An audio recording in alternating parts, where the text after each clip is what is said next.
The Prince by Niccolo Machiavelli. Chapter 9. Concerning a Civil Principality. But coming to the other point, where a leading citizen becomes the prince of his country, not by wickedness or any intolerable violence, but by the favor of his fellow citizens, this may be called a civil principality. Nor is genius or fortune altogether necessary to attain it, but rather a happy shrewdness.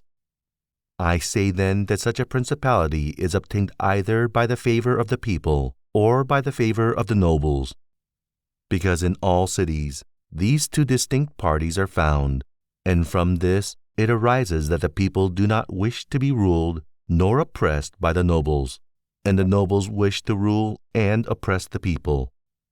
And from these two opposite desires, there arises in cities one of three results, either a principality, self-government, or anarchy. A principality is created either by the people or by the nobles, accordingly as one or other of them has the opportunity. For the nobles, seeing they cannot withstand the people, begin to cry up the reputation of one of themselves, and they make him a prince, so that under his shadow they can give vent to their ambitions. The people, finding they cannot resist the nobles, also cry up the reputation of one of themselves, and make him a prince so as to be defended by his authority. He who obtains sovereignty by the assistance of the nobles maintains himself with more difficulty than he who comes to it by the aid of the people, because the former finds himself with many around him who consider themselves his equals, and because of this he can neither rule nor manage them to his liking. But he who reaches sovereignty by popular favor finds himself alone, and has none around him, or few, who are not prepared to obey him.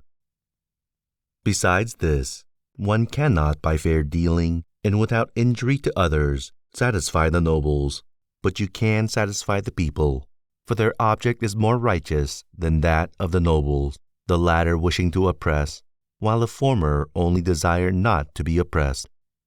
It is to be added also that a prince can never secure himself against a hostile people, because of their being too many, whilst from the nobles he can secure himself, as they are few in number. The worst that a prince may expect from a hostile people is to be abandoned by them. But from hostile nobles he has not only to fear abandonment, but also that they will rise against him. For they, being in these affairs more far-seeing and astute, always come forward in time to save themselves, and to obtain favors from him whom they expect to prevail. Further, the prince is compelled to live always with the same people, but he can do well without the same nobles, being able to make and unmake them daily, and to give or take away authority when it pleases him.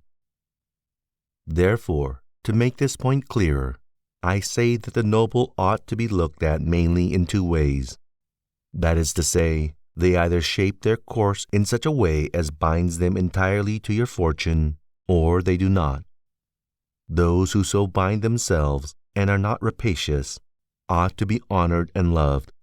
Those who do not bind themselves may be dealt with in two ways. They may fail to do this through pusillanimity and a natural want of courage, in which case you ought to make use of them, especially of those who are of good counsel. And thus, whilst in prosperity you honor them, in adversity you do not have to fear them. But when for their own ambitious ends they shun binding themselves, it is a token that they are giving more thought to themselves than to you, and a prince ought to guard against such, and to fear them as if they were open enemies, because in adversity they always help to ruin him. Therefore, one who becomes a prince through the favor of the people ought to keep them friendly, and this he can easily do, seeing they only ask not to be oppressed by him.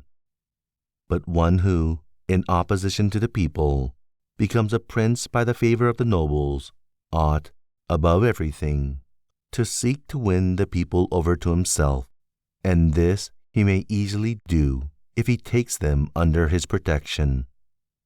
Because men, when they receive good from him, of whom they were expecting evil, are bound more closely to their benefactor. Thus the people quickly become more devoted to him than if he had been raised to the principalities by their favors. And the prince can win their affections in many ways, but as these vary according to the circumstances, one cannot give fixed rules. So I omit them. But, I repeat, it is necessary for a prince to have the people friendly. Otherwise, he has no security in adversity. Nabis, prince of the Spartans, sustained the attack of all Greece and of a victorious Roman army, and against them he defended his country and his government. And for the overcoming of this peril, it was only necessary for him to make himself secure against a few. But this would not have been sufficient had the people been hostile. And do not let anyone impugn this statement with a trite proverb that he who builds on the people builds on the mud, for this is true when a private citizen makes a foundation there, and persuades himself that the people will free him when he is oppressed by his enemies or by the magistrates, wherein he would find himself very often deceived, as happened to Gracchi of Rome and to Messer Giorgio Scali in Florence.